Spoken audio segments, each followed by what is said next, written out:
네, 여러분 안녕하십니까? 9월 4일 수요일 아침입니다. 출발 딜사이트 시작합니다. 박명석입니다. 오늘도 아마 일어나서 이제 investing.com이나 어떤 주식 어플들 확인하시고 조금은 놀라고 당황하셨죠. 엔비디아가 9% 넘게 급락했습니다. 그런데 뭐 그나마 다행이라고 해야 될까요? 엔비디아 잘못은 아닙니다. 엔비디아에 어떤 문제가 생긴 건 아니고요. 시장 전체적으로 다시 한번 리세션, 아래 공포가 드리웠기 때문인데요. 정말 9월 최악의 달이라고 하더니 9월 초반부터 시장을 굉장히 힘들게 우리들의 마음을 멍들게 하는 그런 시장이 만들어지고 있네요. 자, 그러면 이럴 때 중심 잘 잡고 냉정하게 시장 판단 한번 해봐야죠. 브리핑 뉴욕 지금부터 시작하도록 하겠습니다. 자, 보시는 것처럼 뉴욕 증시 마감 상황 빨간색이 없습니다. 온통 파란색으로 불이 빛나고 있고요. 다우지수가 1.5%, 특히 나스닥은 무려 3% 폭락했습니다. 말씀드린 것처럼 엔비디아의 9.5% 급락이 영향을 크게 줬다고 볼 수 있을 것 같고요. S&P 500도 2.09% 하락하면서 3대 지수 일제히 급락하는 사태를 맞이했습니다.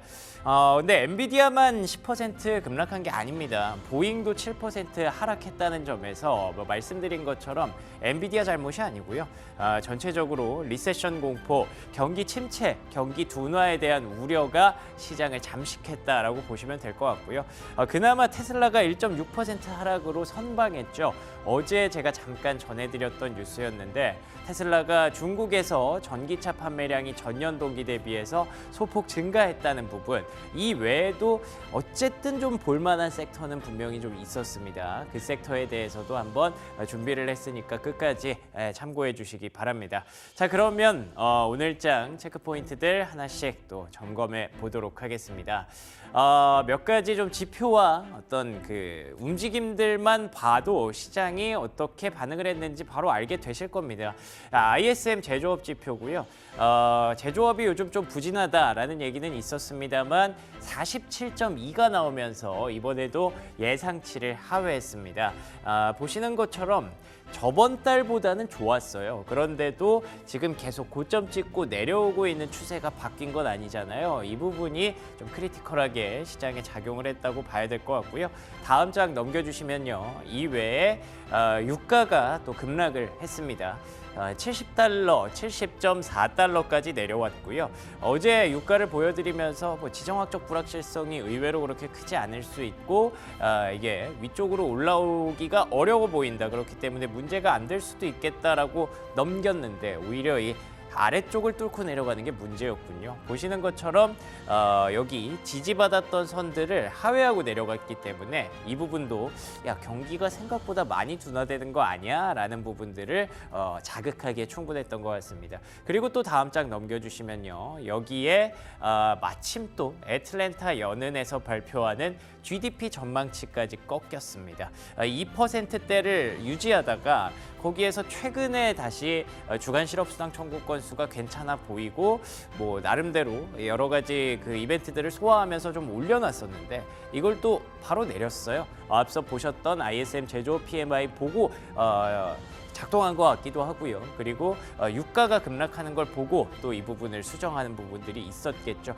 확실히 9월이 좀 힘들긴 한 것 같습니다. 유가가 급락한 것도 이제 8월까지가 딱 휴가철이고 미국의 드라이빙 시즌 휴가철이 끝나면 그런 부분들을 반영하면서 유가가 좀 내려가는 부분들이 있었기 때문에 GDP 전망치도 같이 하락을 했다라고 보시면 될 것 같은데요. 다음 장 넘겨주시면 이 모든 상황이 결국 이 화면 하나로 정리가 됩니다. 10년물 국채금리가 또 이렇게 급락을 했다는 거죠. 3.8%까지 내려가는 금리. 근데 냉정히 한번 따져볼까요? 제조업 PMI가 47.2가 나왔습니다. 물론 50 아래지만 지난달에 46보다 올랐고요. 그리고 국제유가 WTI 70달러. 이게 침체를 말할 만한 그런 수준일까요? 그리고 세 번째 GDP 전망치, 3분기 GDP 전망치가 어쨌든 2%의 성장입니다. 그런데 왜 이렇게까지 두려워하고 침체를 걱정하느냐? 아마도 제 생각에는 고용이 남아있기 때문인 것 같습니다. 내일부터 ADP 민간 고용, 그리고 목요일에 주간 실업수당 청구 건수, 또 금요일에 고용 보고서까지 안 좋을 게 예상이 되잖아요. 지난달에 이미 실업률 4.3%를 찍었고 임금 상승률 내려갈 것 같고, 그렇기 때문에 미리 좀 모든 것들을 염두에 두면서 반영을 하는 거죠. 그래서 일단 지금 보시는 것처럼 이 10년물 국채금리가 뭐 지난번에 저점까지 내려가지는 않았어요. 이 정도가 아니라면 시장은 또 뭐 자연스럽게 소화를 하고 넘어가겠지만, 어쨌든 고용이라는 하나의 허들이 좀 남았다는 점에서 조금 더 미리 긴장을 하고 있다라고 보시면 될 것 같습니다. 자, 그러면 두 번째 체크 포인트로 한번 넘어가 보겠습니다. 자, 9월 얘기를 하더니 확실히 9월은 좀 쉽지 않구나라는 걸 느끼게 해주는 하루였는데요. 그러면 9월에 왜 이렇게 안 좋고 왜 이렇게 안 좋다는 얘기를 하고 어떤 포트폴리오가 필요한가 좀 찾아봤더니, 보시는 것처럼 그냥 누가 봐도 9월은 역사적으로 안 좋은 달임에 틀림이 없습니다. 근데 오히려 이런 부분이 더 심리를 멍들게 한다고 하더라고요. 왜 안 좋다 얘기하면 더 안 좋게 느껴지는 거 아시죠? 경기가 안 좋다, 경기 침체된다 하면 나도 좀 뭔가 소비를 줄여야겠네 하면서 더 그게 또 매크로적인 경기 침체로 이어지는 경우가 많거든요. 시장도 마찬가지예요. 이번에 시장 안 좋대, 9월에 안 좋대 하니까 거래가 계속 줄어들고 다들 지켜보기만 하는 거죠. 그러니까 더 이런 상황이 좀 발생하는 건데, 그걸 해결하기 위한 방법으로 뭐 다양화, 그리고 방어적 포트폴리오, 펀더멘털에 집중하라, 이런 얘기들이 있는데 사실 뭐 의미가 있겠습니까? 큰 의미가 없다고 봐야 될 것 같고요. 일단은 지금 9월이 정말 그대로 안 좋은지 계속 좀 지켜봐야 된다라는 판단이 있는 한편으로, 다음 장 넘겨주시면 약간 좀 걱정이 되는 게 이 부분이에요. 월가의 강세론자로 알려져 있는 톰리라는 분, 저분까지도 S&P 500이 아마 지금 상황에서 한 7에서 10% 정도 풀백, 좀 더 밀릴 수 있다라고 얘기를 하고 있거든요. 이런 심리들이 계속 작용을 하면 뭐 시장은 일어나기가 좀 쉽지 않겠다라고 봐야 되는 부분인데, 결국에는 여기서 우리가 판단해야 될 건 둘 중에 하나의 스탠스가 필요한 것 같아요. 톰리 CEO가 얘기를 한 부분 중에 쭉 보시면 올해 8개월 중에 7개월 동안 올랐기 때문에 뭐 이번 달에 조정받는 거 어떻게 보면 당연할 수 있다라고 보는 관점이고요. 말씀드렸던 것처럼 역사적으로 9월이 부진했고 거기다가 대선 불확실성까지 들어오고 있기 때문에 이게 아마 영향이 좀 있을 것이다. 그리고 또 앞서 말씀드렸던 첫 번째 체크 포인트에서 말씀드렸던 고용 보고서가 지금 남아 있잖아요. 그렇기 때문에 변동성이 확대될 수 있다. 이 부분을 명확하게 좀 짚어주더라고요. 그런데 제가 둘 중에 하나를 정해야 된다라고 말씀드린 게 이거예요. 향후 8주 동안 조정이 나오면 그때가 아마 매수 기회가 될 수도 있다 라고 얘기를 하는 부분. 그러니까 앞으로 이번 달 그리고 다음 달 초까지 뭐 대선 변동성 들어가고 정말 정신 없을 때, FOMC 나오고 정신 없는 동안 시장은 계속 변동성이 나올 텐데, 그때 다른 쪽으로 뭐 앞서 말씀드렸던 방어적 포트폴리오로 피신을 하는 방법이 있을 것 같고요. 두 번째는 그때 계속 현금을 조금씩 축적해 놨던 거를 조금씩 쓰는 거죠. 내가 봤을 때 이 정도까지 왔을 때는 사는 게 필승이야. 어제도 말씀드렸던 것처럼 M7이 RSI 과매도 구간에 오기 시작하면 RSI 40 밑으로 떨어지면 항상 필승이었다고 말씀드렸잖아요. 그래서 그 두 가지 스탠스 중에 하나를 좀 가져가셔야 될 것 같고요. 나는 뭐 가만히 있진 못하겠다 하시는 분들은 둘 다 섞어서 일단 지금은 조금은 주위에 불이 켜졌으니까 그 부분들을 염두에 두시고 접근하는 플레이가 필요할 것 같습니다. 9월은 확실히 녹록지는 않네요. 자, 그리고 마지막 체크 포인트 하나만 보죠. 그래서 우리가 희망을 걸고 있는 게 결국 또 이거 아니겠습니까? 금리 인하.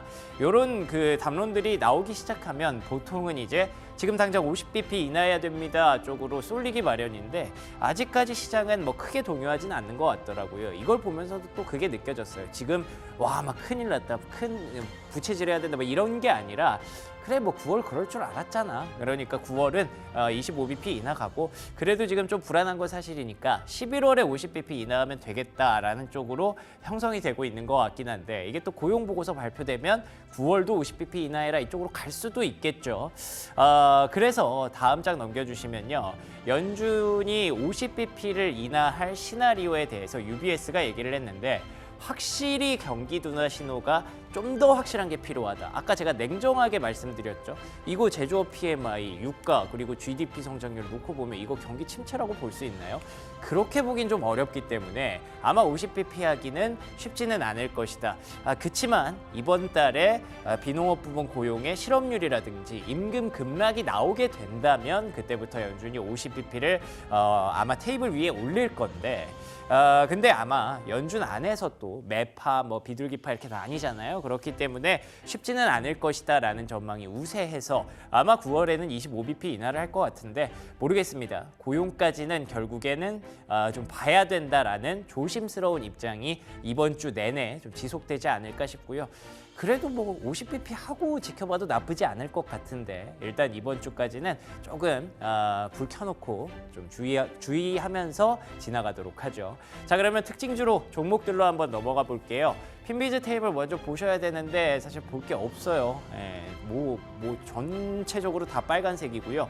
여기서 살아남은 섹터가 통신주, 그나마 헬스케어, 그리고 또 여기 필수 소비재 요 정도기 때문에 뭐 먹고 마시고 의식주 그런 데다가 헬스케어나 통신 뭐 이런 것들은 사실 헬스케어 빼고 통신 같은 거는 뭐 우리가 크게 매매하는 종목은 아니죠. 그렇기 때문에 더 보이는 건 반도체의 급락입니다. 엔비디아가 9.5% 급락했고요. AMD 7.8%.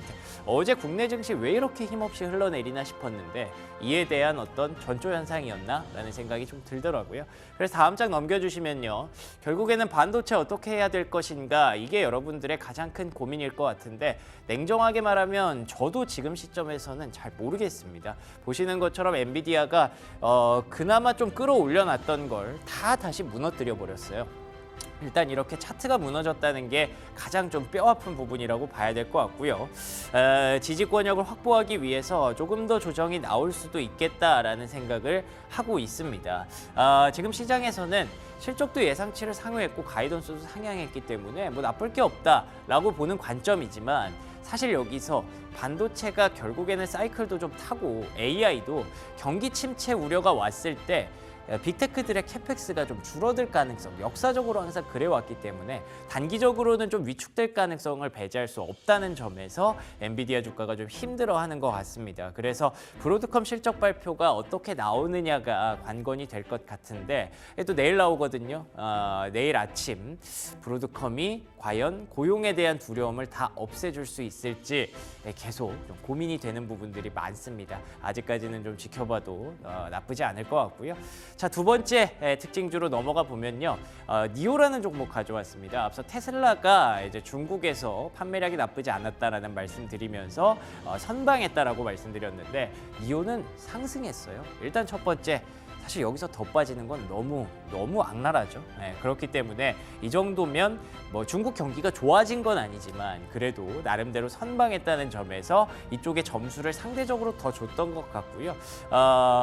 국내에서도 2차 전지주가 나름대로 선방하고 있지 않습니까? 비슷한 맥락이라고 봐요. 2차 전지가 좋다, 중국의 전기차, 중국의 경기가 좋다 이런 건 아니고 더 빠질 데가 없는 곳이 이쪽이다라는 점에서 그나마 조금 선전을 했다고 보시면 될 것 같습니다. 자, 그리고 두 번째 마지막 특징주 이 종목도 마찬가지인데요. 유니티라는 종목입니다. 이것도 보시다시피 더 빠질 데가 없죠. 그게 첫 번째 포인트고 모건 스탠리에서는 그 부분을 얘기하더라고요.